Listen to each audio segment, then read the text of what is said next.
Live from WRAL News Headquarters in Raleigh, your number one source for local news. WRAL News, coverage you can count on. 4 people charged by Durham police for blocking part of the highway during a protest on Thursday. Who they are and why there could be more charges coming. And the arrests come the same day a second massive group of protesters returned to the CCB Plaza, demanding a ceasefire in the war between Israel and Hamas. We begin as we take a look at our forecast, we are looking at near record warm temperatures headed this way. We'll talk about when they arrive and just how warm it could be coming up. With new video of a massive pro-Palestinian rally held today at CCB Plaza in Durham. There is that rally right there. Hundreds turned out to demand a ceasefire in Gaza. Good evening, and thanks for joining us this evening. I'm Julian Grace. We have more to share with you. Today's protest comes just 2 days after another rally stopped traffic during rush hour on the Durham Freeway. We're talking about this right here, you may recall. Protesters demanding a ceasefire set along the road for hours. And new tonight, we know 4 of them are now facing charges. Durham police say they have obtained warrants for 4 women in connection to the protests. WRAL's Carly Haynes joins us live tonight after looking into those warrants. Carly, what have you learned? Julian, those 4 people were charged for impeding traffic on Highway 147 during Thursday's protest. They could be coming here soon to the courthouse doors, and Durham police say there could be more charges on their way. Now, that protest on Thursday started at CCB Plaza around 4 in the afternoon. Hundreds of people were there calling for a ceasefire between Israel and Hamas. It was organized by a group known as Jewish Voice for Peace, and later on, part of that group started blocking the highway during rush hour. At that point, Durham police called it an illegal protest. One of the protesters there had told WRAL Thursday that people were willing to risk arrest when it comes to civil disobedience. Now, these are the people who have been charged so far. 27-year-old Olivia Lynn, 36-year-old Fatima Noor, 36-year-old Janae Taylor, and 28-year-old Leah Whitehead. No arrests were made on the actual day of the protest. These 4 women aren't in custody at the moment. They're just charged, but this is under investigation. Julian. All right, clarifying things for us. Carly Haynes reporting live in Durham tonight. Thank you.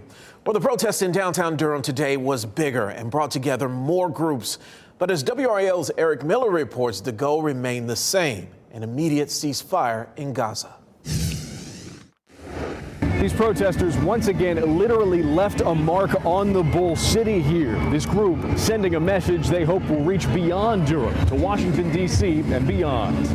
Free, free, free Palestine! The chants, the songs, the signs. A call for ceasefire echoes in Durham's CCB Plaza. It's unbearable. It's unsupportable. Hundreds packed into the rally, surrounded by altars and lists bearing the names of thousands killed in the nearly month-old war between Israel and Hamas. No one is made safer. No Jew is made safer. No U.S. citizen is made safer. No resident is made safer by that level of violence. We're watching people suffer and die. Protesters like Rashida Sadia saying the war abroad has been joined by anti-Islamic violence at home. For many Muslims, this feels very reminiscent of post 9/11, and people are afraid to go outside. They're afraid to go outside alone. The protesters are once again pushing for the Triangle's congressional representatives, including Valerie Foushee, to sign on to a resolution supporting a ceasefire. So far, none have done so. The response from our government has been very disappointing. I think we're not only calling for a ceasefire, but sort of wanting to really interrogate why we're giving so much money to a government that is harming individuals. At one point, a small counter-protest formed across the street, but that group was quickly drowned out with drums. The main protest Saturday lasted nearly 2 hours and was organized by several organizations, including Jewish Voice for Peace, the same pro-Palestinian group behind Thursday's protest. The protest Saturday wrapped up with song and prayer, and organizers vowing their fight will go on as long as war still rages in Gaza. Eric Miller, WRAL News, Durham. Demonstrators who have been protesting for the last 3 weekends in Raleigh's Moore Square went to Washington, D.C. to join an even larger protest today. Organizers estimate about 30,000 people attended. Gaza supporters arrived by bus from the Triangle, as well as from Chicago, Houston, Tampa, and other cities to take part. Take a look at this video. Firefighters in Durham were battling flames at a church this afternoon on East Lawson Street. As you can see, the fire and smoke was pouring out of the roof there when the WRAL breaking news tracker arrived. The name of the church is Charity Christian Fellowship. There are no reports of any injuries at this point. We're still working to learn the cause and the extent of the damage. A man is recovering after being shot while driving in Durham.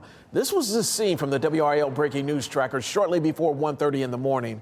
Durham police say the man was driving southbound on I-885 near T.W. Alexander Drive when someone in another vehicle started shooting at him.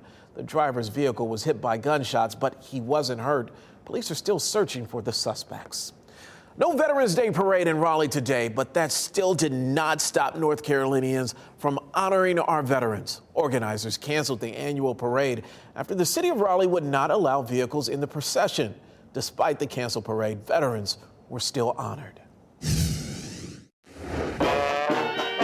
What you're watching here is a veterans ceremony held on the state capitol grounds. This year, there were no blocked off streets, no floats, or motorized vehicles. It's an honor to be here.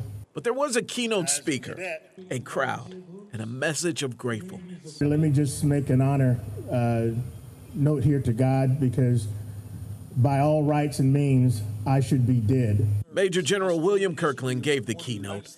In his passionate speech, he talked about his love for country. I'm going to stand for this country because this country has been very, very good to me. And I want to be able to return the favor to these youngsters that are coming up now that deserve the same opportunities that I had as a youngster coming up. This weekend, some wish we could celebrate our vets with the annual Veterans Day Parade. It didn't happen after the city of Raleigh pulled the plug on allowing motorized vehicles. Vehicles that veterans desperately need in order to travel the 1.5-mile parade route. And without them, organizers could not move forward with the parade. That's why we decided, let's go ahead and cancel the parade. Many of our veterans are, Vietnam era, we're in our 60s, 70s, 80s. They can't walk that 1.5 miles up Fayetteville Street. The city has been trying to do things differently with parade routes. This after Haley Brooks was killed by an out-of-control truck in the 2022 Christmas parade. As the city of Raleigh tries to figure out what parades will look like in the future, this crowd didn't let the lack of a parade stop them from honoring our veterans and our country. All those that are out there that are saying that this country is dead, I'm going to say no, this country is not dead. Great seeing the support today for our veterans. Now they remain hopeful next year the Veterans Parade will take place. We're hoping so as well. Cumberland County held its Veterans Day Parade in downtown Fayetteville this morning. WRAL's Gilbert Bays was the MC at this year's celebration of retired service members. Military and community leaders shared their pride in Fayetteville's strong veteran community. This is our community right here every day.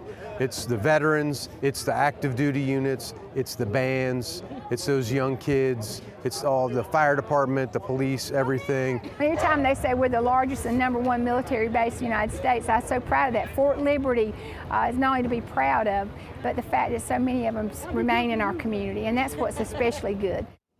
You can see the pride right there. Cumberland County is home to 120,000 retired military members. Wow. Election Day is this Tuesday, and WRAL is your place for the fastest results on air, web, and of course, right on your cell phone. We have you covered as voters in 22 counties, including Durham, Cumberland, and Wade County head to the polls. Now, voters in Durham, Fayetteville, and Chapel Hill will pick a new mayor. Fuquay-Varina, Holly Springs, and Wendell voters will have to decide if park improvement projects are worth a hike in taxes. Polls open at 6:30 in the a.m. and close at 7:30 p.m. Now remember, you will need your valid voter ID, such as a driver's license, in order to cast your vote. All the details you need to know before heading to the polls can be found on NC Board of Election website. And tune in to WRAL on Election Day as results pour in. We will have you covered. After the break, let's talk about this. It's homecoming weekend for NC Central alum in Durham, how the campus is celebrating. And runners of all kinds are flocking to Raleigh for the City of Oaks Marathon. What you need to know ahead of runners. Anthony. And Julian, certainly a beautiful start to this weekend with all of the sunshine. We do have a very dry stretch of weather headed this way. Not much rainfall. We'll talk about, though, a big time change in our temperatures and when they could climb to near record territory coming up. Welcome back. It's homecoming weekend for North Carolina Central University in Durham, and there was a parade down Fayetteville Street this morning. The event featured a marching band, floats, and plenty of loyal alumni. Also making an appearance, some high-profile people in state government. We are thrilled to come together every year, celebrate as a community, to get out to see the amazing community organizations that are part of this parade for the best homecoming in the state of North Carolina, for the best HBCU in the state of North Carolina. We have more four-year HBCUs, more HBCU students than any other state in the country. They're a critical part of what makes North Carolina great. So much excitement out there today. Now, Fayetteville Street was closed from Timothy Avenue to Lawson Street from 6 a.m. to noon. Tomorrow, runners gear up. They will gather in downtown Raleigh for the 17th annual City of Oaks Marathon. WRAL is a proud partner, and our very own Jeff Hogan and Ali Ingersoll are MCs this year. Tomorrow's opening ceremony gets started at 6:45 in the morning. Now, there are a number of road closures we want to tell you about because of the race across Raleigh tomorrow. That includes several parts of Hillsborough, and you can find all those details on WRAL.com. Several road closures begin in Raleigh this weekend for the I-440 and Blue Ridge Road improvement projects. Some closures will last about 2 weeks.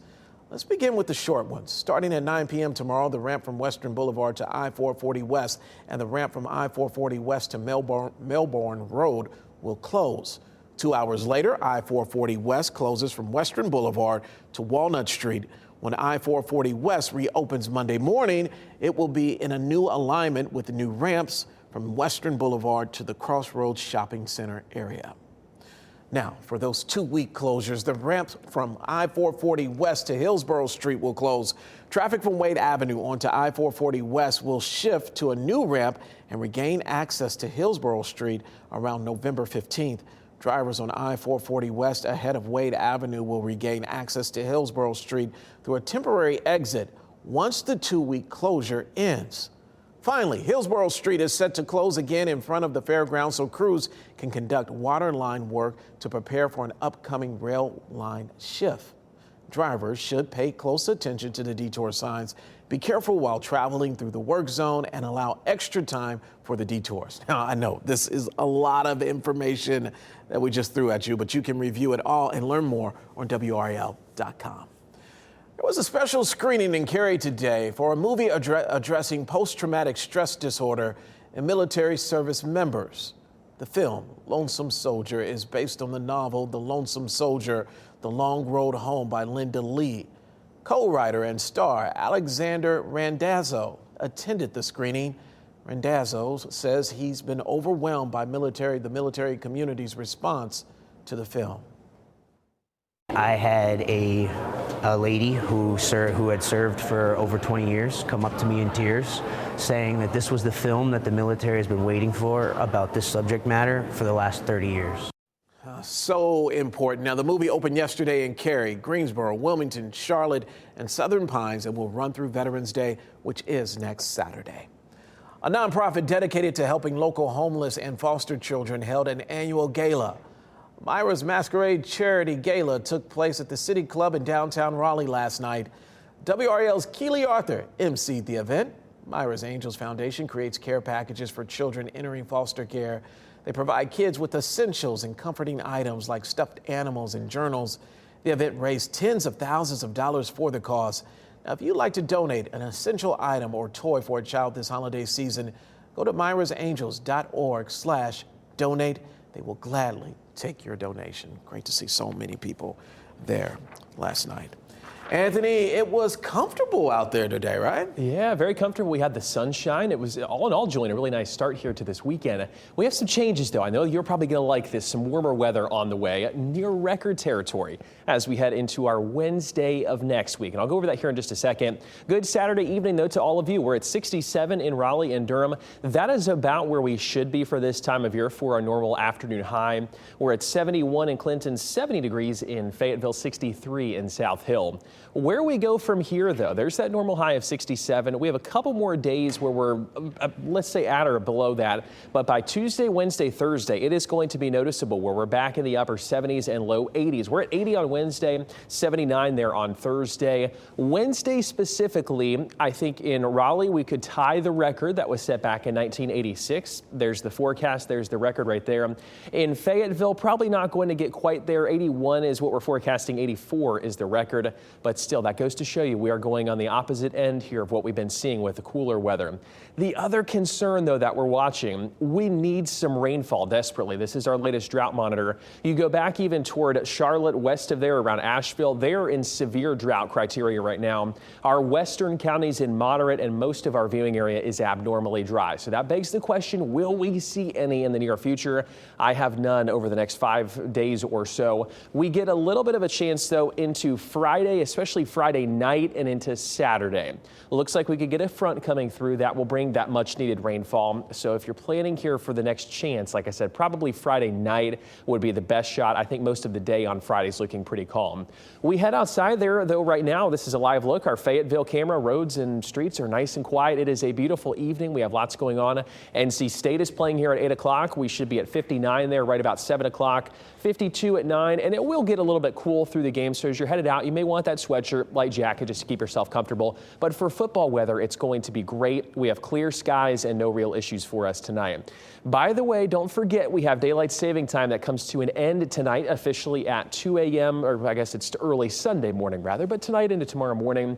Our sunset tonight, 6:16 p.m. Tomorrow, it's going to be at 5:15. We will not see another sunset at 6 o'clock or later until February of next year. So it's certainly that time of the year we're heading into that kind of holiday feel, if you will, with those earlier sunsets. Tomorrow morning here, of course, we have that big event going on, the City of Oaks Marathon. We're at 47 at 9 o'clock. Temperatures right about 62 at 11 and 71 at 1 o'clock. It is going to be a very similar day to what we saw today. Temperatures just about identical, maybe a couple degrees warmer. There could be some morning clouds out there, so just keep that in mind. But I think through the day, sunshine is going to be our big factor. We're at 74 through tomorrow, 72, a little bit cooler there into Monday, but still feeling pretty comfortable. Election day near 80. We're at 80 on Wednesday, and there's that next chance of some rainfall here, Julian, as we head into Friday night into Veterans Day, but back in the 60s next weekend. Yeah, come on back, 60s. Yeah, feel a little more seasonal. Left us. All right, stay a while. Thanks, Anthony. Coming up, it was a classic in the Raleigh Classic this afternoon. Plus, would the Hills have another hangover after 2 straight losses? Highlights from a high nooner in Chapel Hill.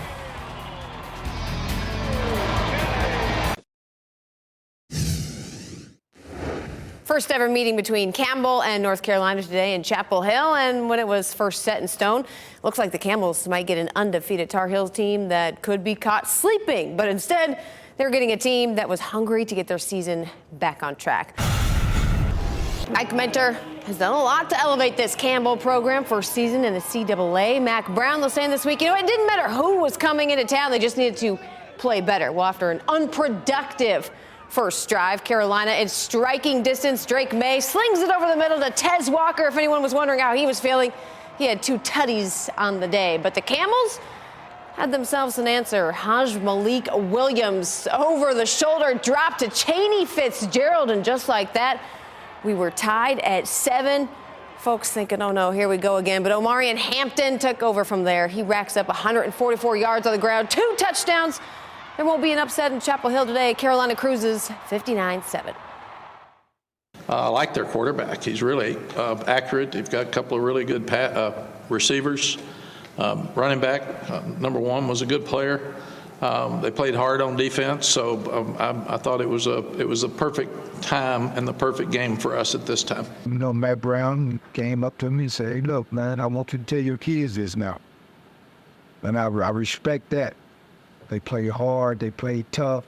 You guys was on us in their first half, man. I said, I appreciate that, coach, because that's what we were shooting for. O'Kelly Riddick Stadium packed for homecoming this afternoon. 7-1, NC Central hosting Norfolk State. Latrell Collier, 4 yards out. He's going to stretch for the touchdown. That made it 7-3 Eagles.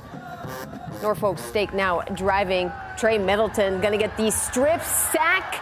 Christian Smith recovers. Davius Richard, he's going to make the most of it. A 7-yard touchdown run. This one right now late in the third quarter. Last check, 28-10 Central. The Raleigh Classic. Shaw at St. Aug's. First quarter, Navian Hillard going to toss one over the middle to Dante Lee Jr. And yeah, he's coming right back into your living room here, and that put the Bears up 7-0 early. Same score, first play of the fourth. Donovan Brewington going to roll right, chucks it down to DeAndre Proctor. Nothing but green grass, 24 yards on the go-ahead score. But the Bears wouldn't go away. Sidney Gibbs, team-high 73 yards on the ground on this game winner. 21-14, Shaw keeps the hardware for another year. NC State's carrying some confidence and to tonight's matchup with Miami, coming off that gritty win versus Clemson last week. Now the Packers need some of that tonight. When looking at the two, it'll be Miami's run offense against State's run defense. And for that, the Pack will look no further than linebacker Peyton Wilson.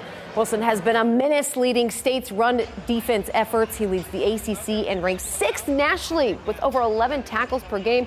No doubt he's in the mix for ACC Defensive Player of the Year, but he's also one of the best in the entire nation. And earlier this week, Dave Doran had the highest of praise for his captain.